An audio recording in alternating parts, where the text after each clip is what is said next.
और spice jet आज शाम 4 बजे से दोबारा अपनी उड़ानें शुरू कर देगा। ये कहना है स्पाइस जेट के सीईओ संजीव कपूर का।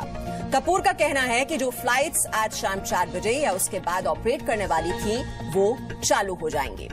तो 4 बजे से स्पाइस जेट की उड़ानें शुरू हो जाएंगी। जिस तरह से उड़ानें लगातार ठप हो रही हैं, लगातार ये कैंसिल की जा रही थी, उस वजह से यात्री बहुत ही परेशान थे। हमने आपको कल भी तस्वीरें दिखाई थी किस तरह से दिल्ली एयरपोर्ट पर यात्री परेशान थे, उनके हाथ में बोर्डिंग पास थे, लेकिन उड़ानों के बारे में कोई जानकारी इन यात्रियों को दी नहीं जा रही थी। आज भी कोई उड़ान नहीं जा पाई, लेकिन अब ये जानकारी दी जा रही है कि शाम 4 बजे के बाद इसका परिचालन एक बार फिर से शुरू हो जाएगा।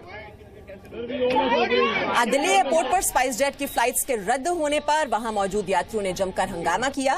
फ्लाइट्स रद्द होने से लोग सुबह से ही परेशान हैं। लोगों का आरोप है कि स्पाइस जेट की तरफ से उनको किसी भी तरह की कोई जानकारी नहीं दी जा रही है। हंगामे के दौरान लोग कंपनी के खिलाफ नारेबाजी भी कर रहे हैं। हालांकि इस दौरान कंपनी की तरफ से एयरपोर्ट पर मौजूद यात्रियों के लिए खाने पीने की चीजें मुहैया करवाई जा रही हैं।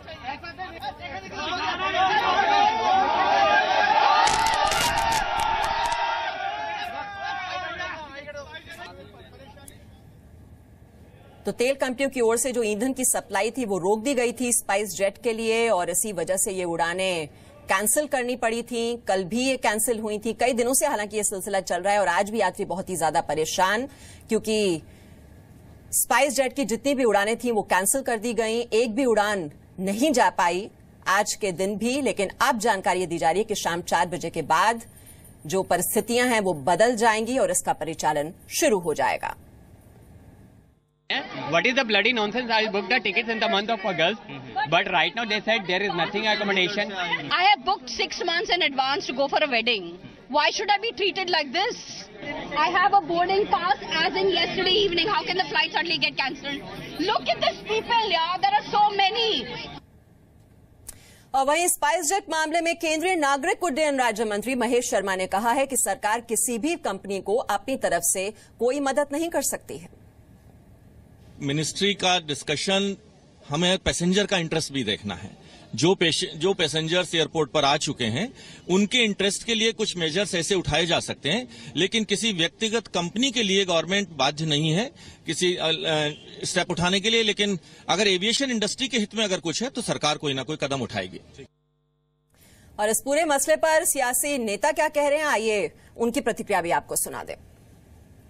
अब देखिए, सवाल यही है कि बैंकों से लोन लेकर अब कहेंगे कि ये एयरलाइन बंद हो गए, मुलाजिमों को उनका तनख्वाह नहीं दे रहे हैं, लेकिन ये सभी कंपनियों के पास कई और संपत्तियां हैं जिसके आधार पर वो मुनाफे बना रहे हैं बाकी कारोबारों में।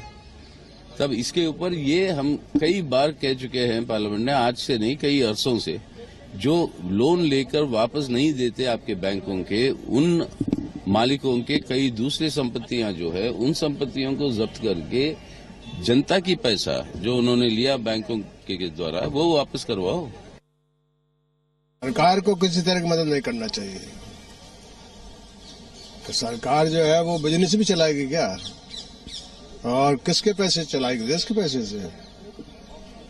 तो ये ठीक नहीं है। रास्ता क्या है? रास्ता बंद हो, कोई बड़ा जरूरी है क्या?